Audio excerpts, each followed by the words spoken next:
Olá, pastor José Dilson. Deus te abençoe, seja bem-vindo. Este é o nosso podcast Palavras de Salvação, que pertence à nossa igreja, a Igreja Presbiteriana Bom Sucesso. E hoje, com a tua presença aqui, nós vamos falar sobre missões transculturais em contexto de igreja perseguida. Afinal de contas, você, pastor, teve e tem muitas experiências no contexto de missões transculturais, pregando o evangelho em outros países, especialmente numa experiência ou diversas experiências em que o evangelho é proibido.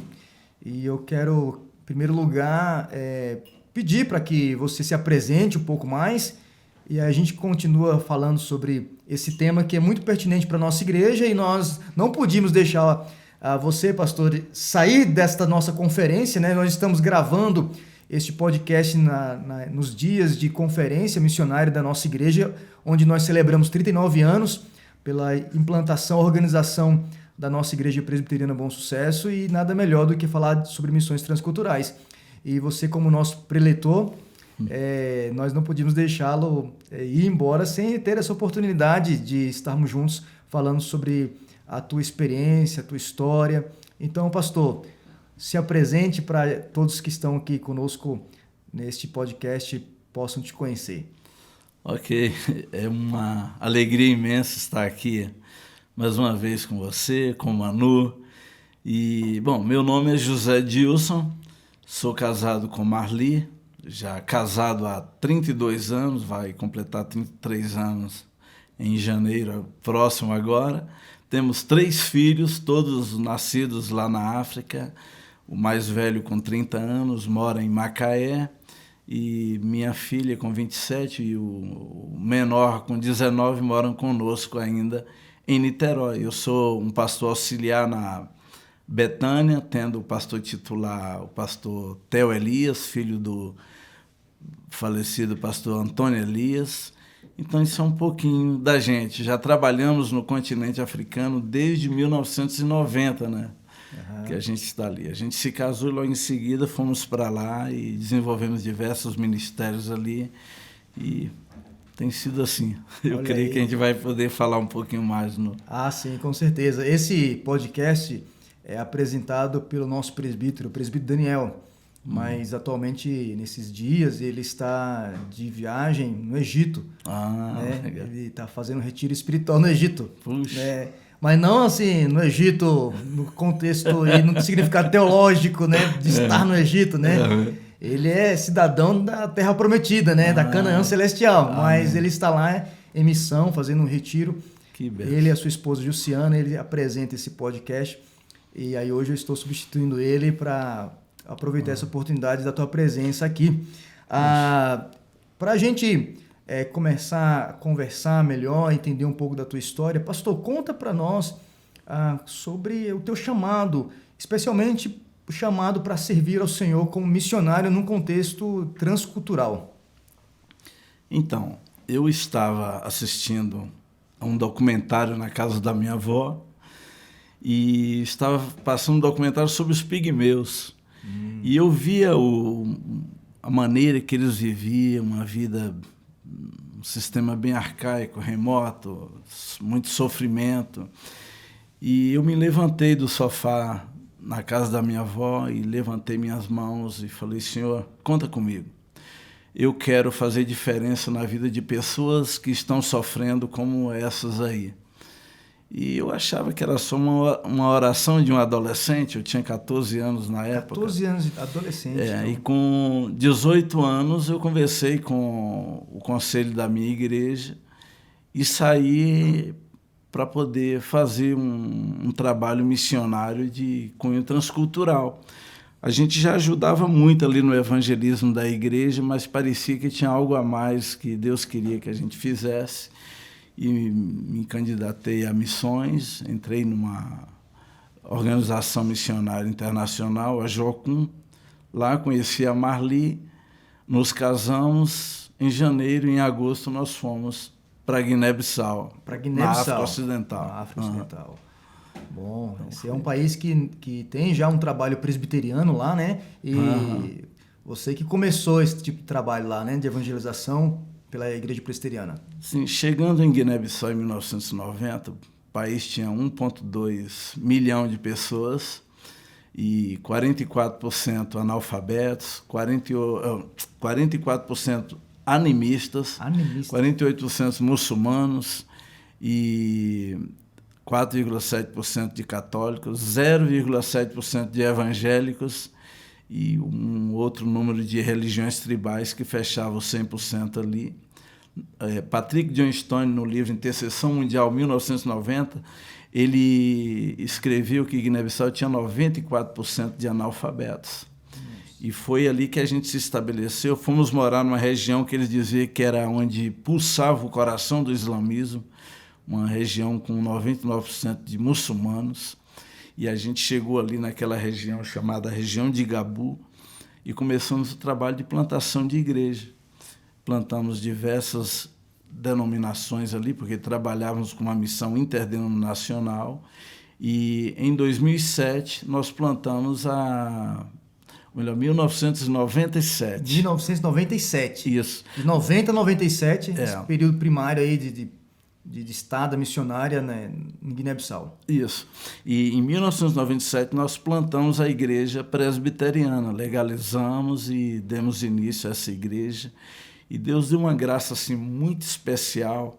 Se você leu um dos livros que eu escrevi, chamado Lágrimas Milagres, eu conto um pouquinho dessa história do nascimento dessa igreja presbiteriana ali. Então esse livro, Lágrimas de Milagre, conta a história da implantação desta igreja. Isso. Eu conto diversas histórias ali e uma delas é a história do nascimento da igreja presbiteriana naquela nação. E Deus abençoou tanto essa igreja. Hoje tem muitos pastores locais, pastores nativos, e o evangelho continua se espalhando ali naquela nação. E graças a Deus por isso. Eu tenho recebido notícias atuais da igreja presbiteriana em Guiné-Bissau e vejo que já existem pastores nativos, já existe um concílio já nacional, né, da igreja presbiteriana. Um seminário. Inclusive, eu fui convidado para dar um curso lá também. Estou orando para me preparar. Pastor Paulo Serafim, né? Exatamente, pastor Paulo Serafim. Então. Homem de Deus, foi meu colega no pós-graduação e no mestrado também. Então, a presbiteriana lá tinha até uma rádio FM. É mesmo? Tem até rádio? Tinha. Agora não. Agora tem um outro ministério com rádio. E terminou virando um projeto interdenominacional e está sendo tocado por uma outra missão. Mas começou com a presbiteriana lá também. Olha aí, pioneira nesse tipo de trabalho de evangelização, de rádio e tudo. Isso, nós compramos uma rádio FM, estabelecemos, levamos o Isaac Silvano, que era na altura um dos diretores da Transmundial, e ele deu uma formação para nós lá, como trabalhar com rádio. Que legal. E um desses que estava formando era um americano que trabalhava na nossa equipe, e ele terminou tendo a visão de fazer uma rádio maior do que a nossa. Nossa era uma rádio comunitária, pequena, e ele colocou uma rádio FM que cobre todo o país hoje. Nossa, que legal. Mas começou com a presbiteriana. Quantos anos você, pastor, ficou lá na Guiné-Bissau, no todo? Olha, eu fiquei 13 anos e 9 meses. E chegamos lá em agosto de 1990. Nossa. Enfrentou vários desafios lá. Foi em Guiné-Bissau ou foi em Senegal que você esteve no contexto de guerra civil? Guiné-Bissau. Quando a presbiteriana fez um ano, primeiro aniversário da igreja, justamente no mês de aniversário da igreja, em junho, então estourou uma guerra civil. Nossa. Nós estávamos fazendo uma conferência missionária na capital e começamos a ouvir os estrondos de bombas, de canhões e metralhadoras. E eu pensei, deve ser um treinamento dos americanos, dando treinamento para os militares aqui, mas nada, era uma guerra civil. Gente. O dia amanheceu, já tinha muita gente morta nas ruas. Nossa. No dia seguinte, uma bomba derrubou a casa, na frente da nossa casa. Foi algo assim impressionante, todo mundo com medo. E a gente conseguiu fugir numa trégua que eles tiveram lá. a gente fugiu para a Embaixada Americana, dormimos uma noite na Embaixada Americana. No dia seguinte, o embaixador falou, olha, vocês têm que sair daqui porque chegou uma notícia que eles vão bombardear a embaixada. Nossa. Então, ele levou a gente até um local e, a partir dali, a gente foi andando, eram em torno de 15, um pouquinho mais, talvez, em torno de 15 missionários. E a gente foi andando pelas ruas e o céu avermelhado de bombas. Nossa. Chegamos na Embaixada do Brasil, eles colocaram a gente para dormir num canto assim, mas uma sala de vidro, muito perto da rua, tudo muito perigoso. E no dia seguinte chegou a notícia que tinha navios, depois de 5 dias, assim, debaixo mesmo de fogo cruzado, no dia seguinte chegou a notícia que tinha um navio que iria levar a gente para o Senegal, para Dakar, a 750 quilômetros dali.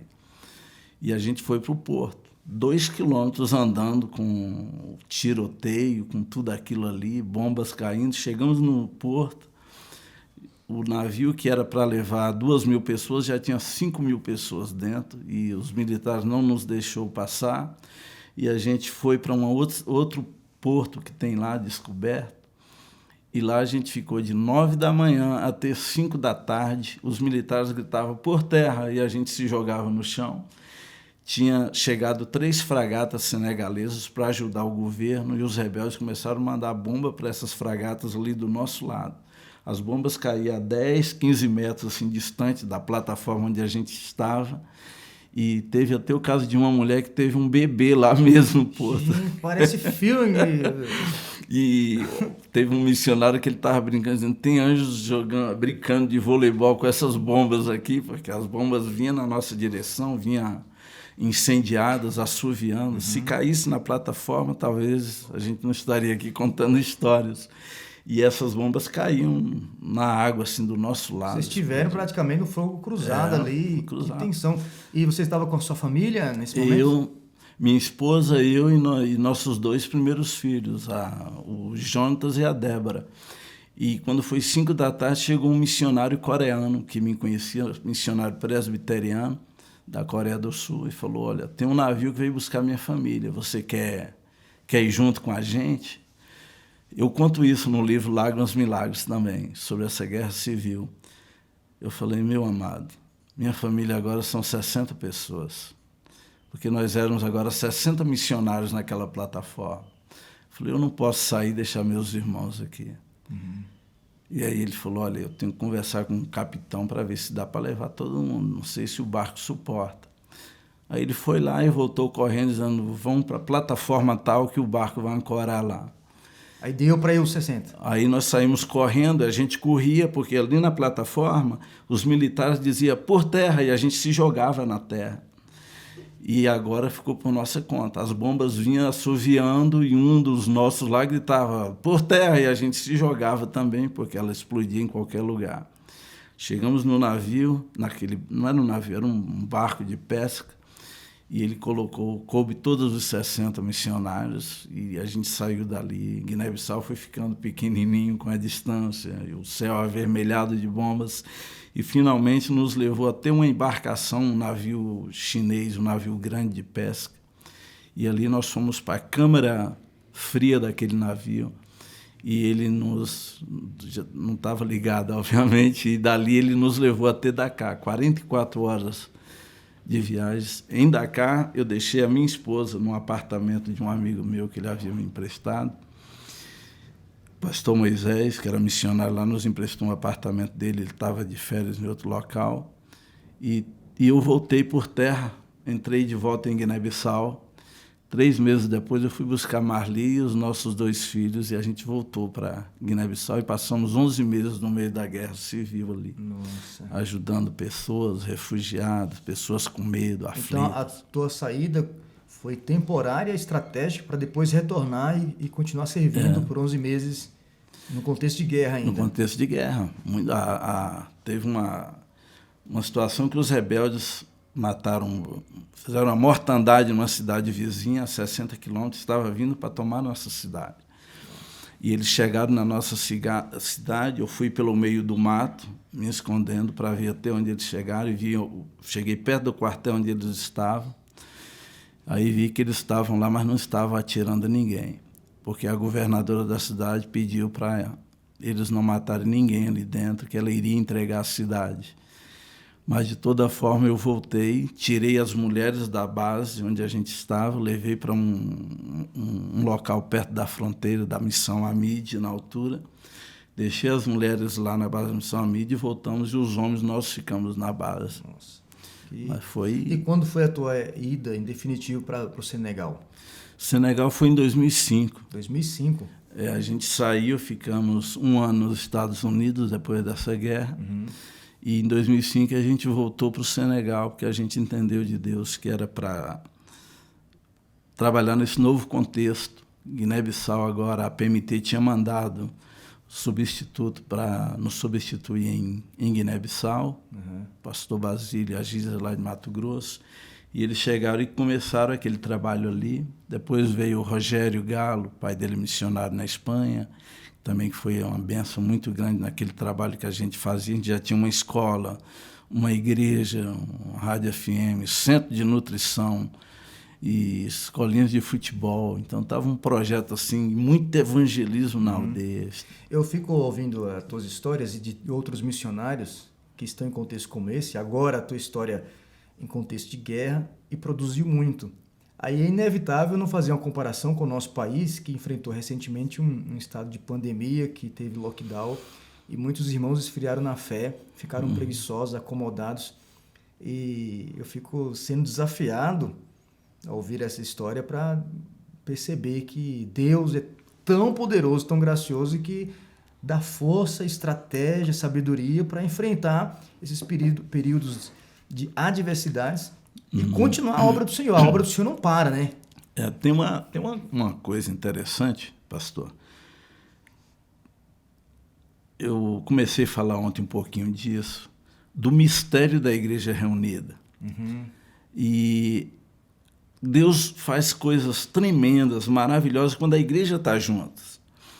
Eu não estou dizendo que Deus não opera no individualismo, lá na sua casa, mas quando essa igreja está junta, acontecem umas coisas que parece que só acontece dentro da igreja. Reunido.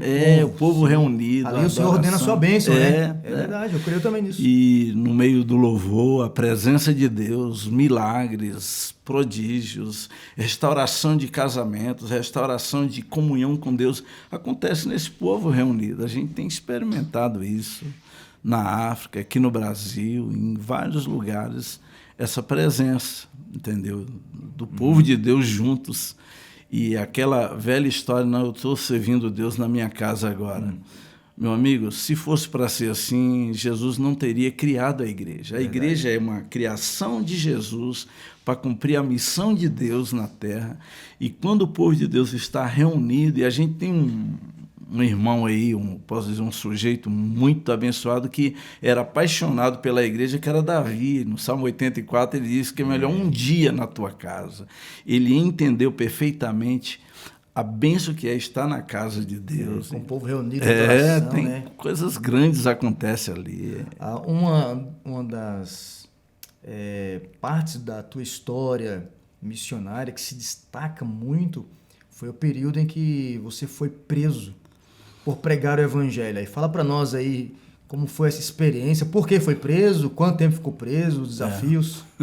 É muita história, mas dá uma palhinha para nós aí, para que outros possam, inclusive, comprar. São 3 livros, né, pastor? Sim, sim. Um é Lágrimas... Lágrimas, Milagres. Lágrimas, Milagres, que fala sobre a implantação da igreja em Guiné-Bissau, né? Fala da guerra. Da guerra. Tem outros milagres ali. Tem um milagre interessante em Lágrimas, Milagres, que quando a gente foi para lá, a igreja presbiteriana, em 1990, ainda não tinha esse movimento tão grande de envio de missionários. E como a gente foi pela Jocum, muitas igrejas não acreditavam no que a gente ia fazer ali. Eu sei que a gente se sentiu meio que abandonados ali, sem dinheiro, sem recursos, recém-casados, o ministério começando, e a gente comia ali e dormia, porque a Jocum dava um quarto para a gente e dava alimentação.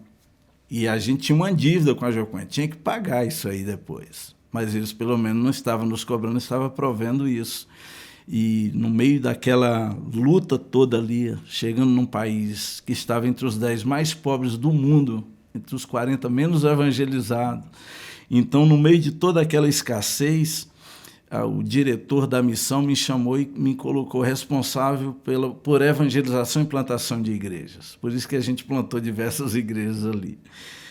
E no meio daquilo, um dia eu, voltando para casa de um evangelismo, e a gente saía para evangelizar de manhã e de tarde. No contexto muçulmano, a gente não queria perder a oportunidade.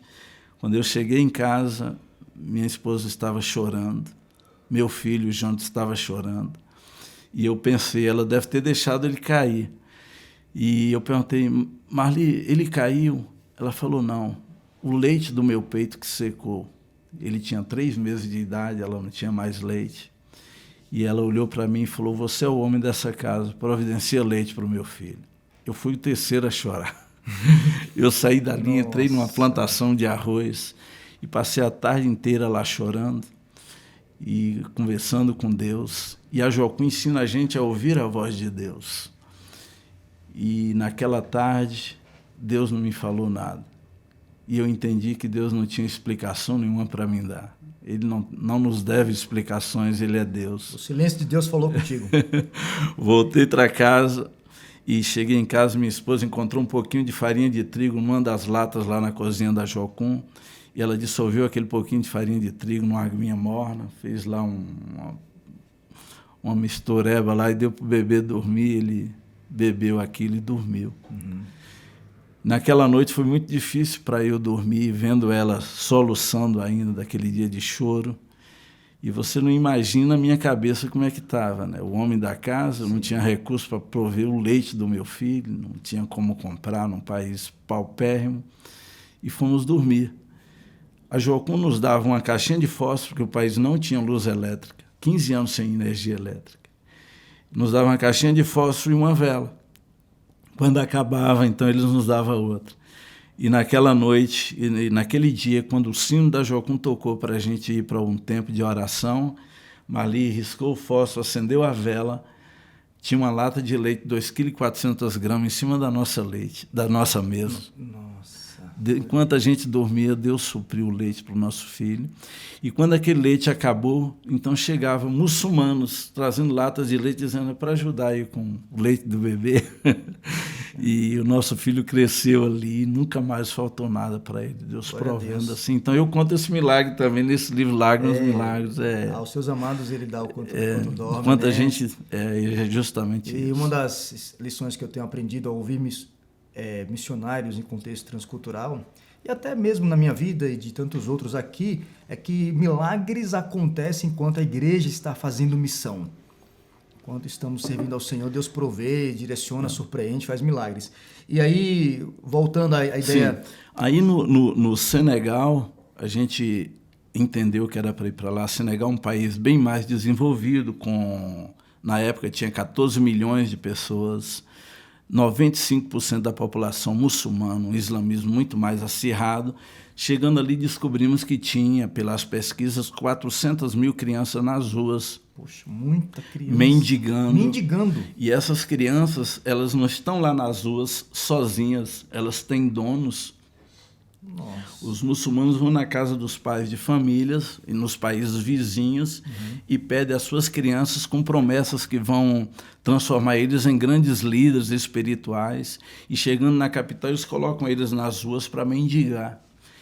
E ninguém luta muito contra isso, porque esses líderes que fazem isso são considerados feiticeiros islâmicos, têm um sincretismo religioso muito grande. Então o islamismo ainda é alvo de sincretismo. Tem. Lá na África. Sincretismo, assim, feitiçaria, de pessoas morrerem dizendo que foi do feitiço, e um negócio assim bem sério. Os caras são tão temidos, muitos deles até o cuspe dele no ar o povo pega para passar no corpo, porque traz proteção. Eles cospem nas mãos, passam nas pessoas dizendo que estão protegendo. É um negócio absurdo. As pessoas têm medo deles. Eu vi uma filmagem lá que eu fiquei assim, um senhor de 80 anos, uma autoridade no país, engateando para chegar na presença de um deles, não podia olhar nos olhos dele. tinha que olhar para o chão e ele lá fazia as cerimônias dele. Que também é cegueira, idolatria, né? Repetição. Muita. E tem uma cidade lá, por exemplo, que crente não pode entrar. É cheio de regras a cidade deles, onde eles consideram uma cidade sagrada. Tem as peregrinações. Aí esses homens, eles que lideram, tem muitos desses homens que lideram essas crianças. Não é que o país aprova, mas pelo fato de ser uma coisa espiritual, muitos consideram até cultural, e eles fazem isso, colocam as crianças nas ruas para mendigar para eles. Cada menino tem que trazer, no mínimo, R$5, $1 por dia. Cada menino tem que trazer uma lata de massa de tomate 5 quilos cheia de arroz com pedrinhas de açúcar dentro ali que eles usam, eles separam e revendem. Esses meninos não têm direito nem de comer o que eles ganham, tem que levar para eles. Uma escravidão total. O menino que não consegue levar esse dinheiro, ele é espancado. Muitos de Marli já tratou de meninos queimados com cigarro, com brasas de fogo, o negócio assim é medonho. Então, quando eu vi aquilo, então eu falei, puxa, temos que fazer alguma coisa. Tem uma história um pouquinho longa. Hoje à noite na igreja eu vou contar como é que chegou a isso e por que eu provoquei tanto essa religião, que eles começaram um tipo de perseguição. Um pai que o filho dele vivia na rua 3 anos, ameaçado, tudo mais, já com 17 anos na rua. Aí ele veio procurar ajuda, nós trouxemos ele para o nosso centro, ajudamos ele.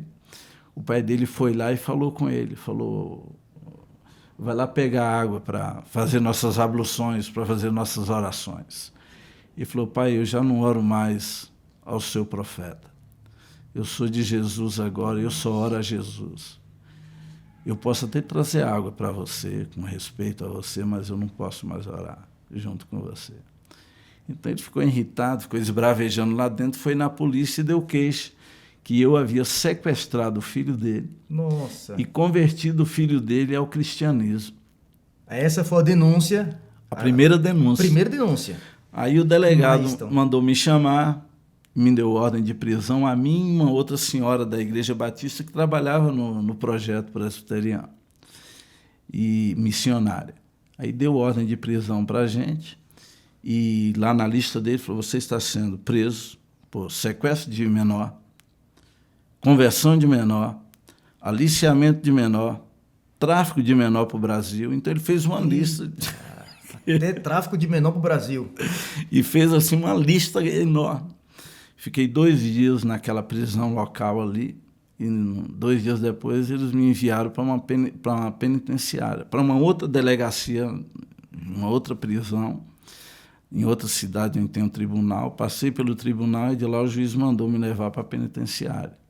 Todos muçulmanos. Todos os presos muçulmanos? Não, as autoridades. As autoridades todos muçulmanas. Entendi. E aí me mandaram para uma penitenciária. Foi aquela história que eu comecei a contar ontem lá na igreja, que eu vou terminar hoje. Então, sim, naquela penitenciária eu fiquei ali 5 meses dentro daquela penitenciária. Depois fui solto da penitenciária, fiquei em prisão domiciliar 15 meses. Ah, então foi 5 meses preso nesse presídio e ainda mais 15 meses na prisão domiciliar. Aí nesse presídio eu escrevi o livro O Prisioneiro. E 15 meses em prisão domiciliar escrevi o livro Julgamento. Eu estava aguardando o julgamento. E foi um tempo amargo que a gente passou. Mas no meio de tudo isso, assim, com muita graça de Deus, muitas conversões, muita gente assim. Enquanto estava ali no meio dos presos pregando o evangelho. Sim.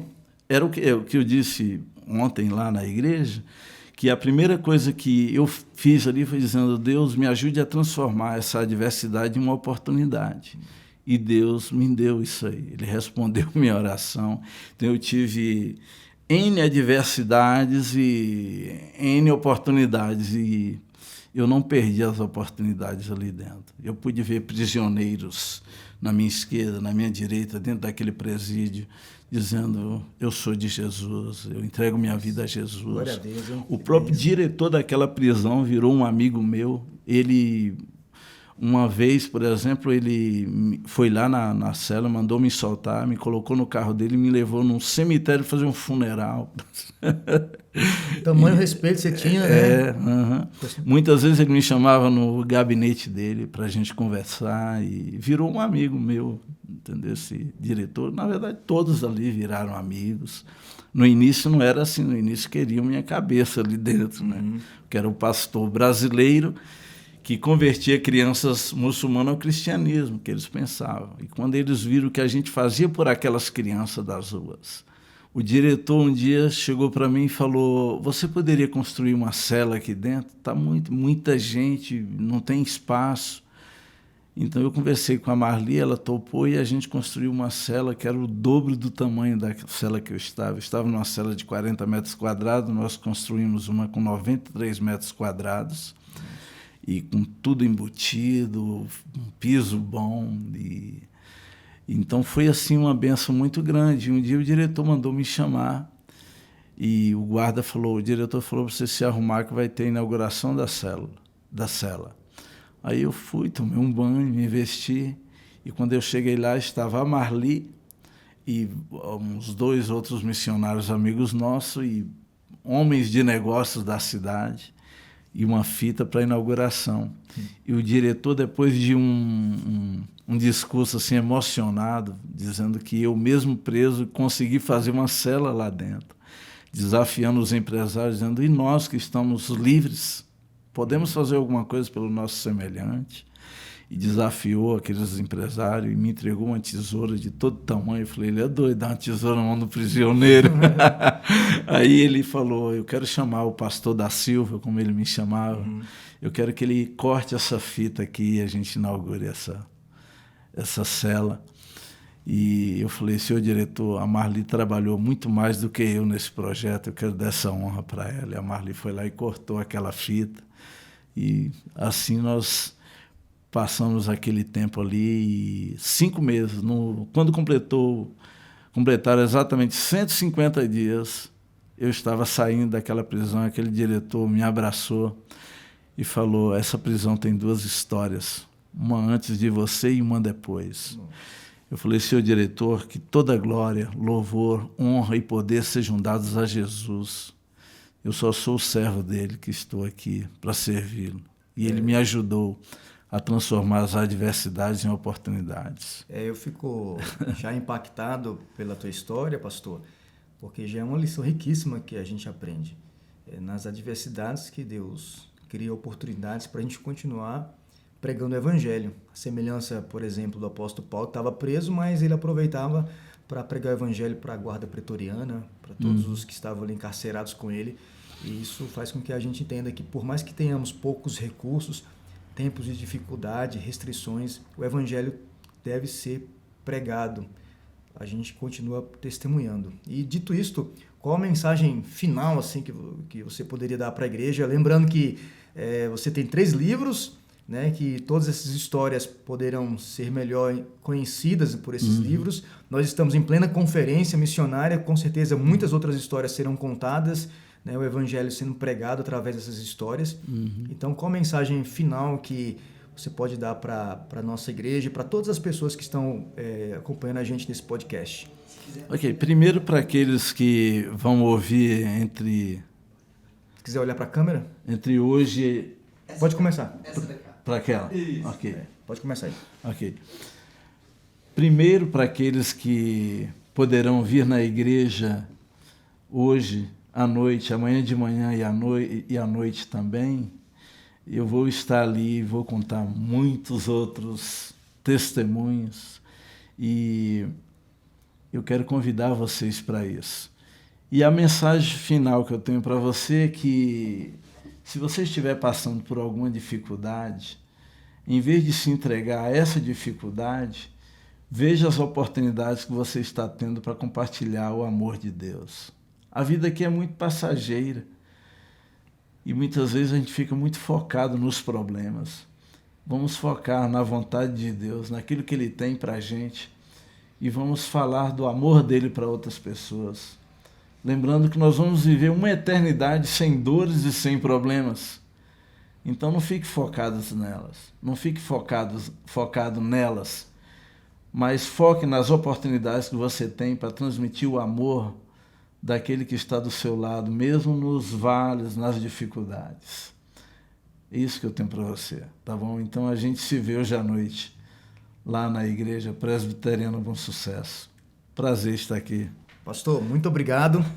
É pouco tempo o nosso podcast, com certeza teríamos muitas outras histórias, muitas outras lições para aprender, mas esse podcast é apenas um aperitivo para outros poderem conhecer mais a tua história e serem despertados também para serem missionários, a igreja ser despertada mais para investir em missões. Isso. E que a glória do Senhor seja conhecida, espalhada em todas as nações através da igreja. Amém. Amém? Glória Amém. a Deus. Deus abençoe. Que bom. Tamo junto.